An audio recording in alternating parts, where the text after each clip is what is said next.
Hey guys, तो आप लोगों को यहाँ पे एक ऑप्शन देखने को मिलेगा मेडिकल काउंसिल का। अभी मेडिकल काउंसिल होता क्या है, आप इसमें क्या डालेंगे और इसका क्या मतलब होता है, चलिए आप लोगों को बताते हैं। जैसा कि आप क्या करते हैं, कहीं पर भी बिजनेस डिटेल्स को ऐड कर रहे होंगे, तो वहाँ पे सबसे पहले क्या होता है कि जो भी आपका ऑक्यूपेशन है, जो भी आपका पेशा है, जो भी आपका व्यवसाय है, उसको यहाँ पे बताना पड़ता है। जैसे मान लीजिए आप डॉक्टर होंगे, इंजीनियर होंगे, चार्टर्ड अकाउंट होंगे या जो भी आप होंगे, उसको यहाँ पे आपको बता देना है। ऑक्यूपेशन में बताने के बाद यहाँ पे एक मेंबरशिप आईडी और रजिस्ट्रेशन आईडी आपसे मांगता है। यानी कि जहाँ पर भी आप रजिस्ट्रेशन करते हैं, जहाँ पर जिस भी काउंसिल से आप रजिस्ट्रेशन करते हैं, मेंबरशिप आईडी आप लेते हैं, उस नंबर को आपको यहाँ पे डालना होता है। फिर आपको मेडिकल काउंसिल का ऑप्शन आएगा, इसमें आपको क्या डालना होता है। बेसिकली मान लीजिए अगर आप बिहार से कोई भी मेडिकल काउंसिल किए होंगे या रजिस्ट्रेशन किए होंगे, तो आप यहाँ पे बिहार का डाल सकते हैं। यूपी से किए होंगे यूपी का, दिल्ली से मतलब कि नेशनल किए होंगे तो वहाँ से डाल सकते हैं। मतलब जिसे आपको हम डाल करके दिखाते हैं, जैसे हम यहाँ पे डाला बिहार मेडिकल काउंसिल।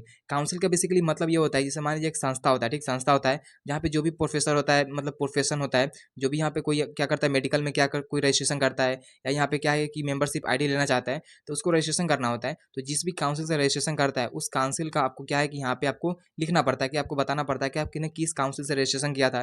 बेसिकली यहाँ पे लाइसेंस मिल जाता है, रजिस्टर मिलता है, रजिस्ट्रेशन करना होता है, ताकि आप कहीं पर भी जो भी आपका डिटेल्स है उसको आप अच्छे से ऐड कर सके। उसके लिए आपको यहाँ पे क्या है कि मेंबरशिप आईडी मिलता है, रजिस्ट्रेशन आईडी मिलता है, उसको डालना होता है। फिर आपको बताना पड़ता है कि आपने जो मेडिकल काउंसिल किया है किस स्टेट से किया है, उसको आपको यहाँ पे बता देना है। बेसिकली जो एग्जाम्पल हमने बताया, डेमो पर्पस के लिए बताया, एग्जाम्पल के लिए बताया है, ताकि आप यहाँ पे समझ सके। तो ये वीडियो सिर्फ एजुकेशनल पर्पस के लिए था। कुछ भी डाउट या कुछ भी कन्फ्यूजन है, कमेंट जरूर कीजिएगा। वीडियो को लाइक करके चैनल सब्सक्राइब जरूर कीजिएगा।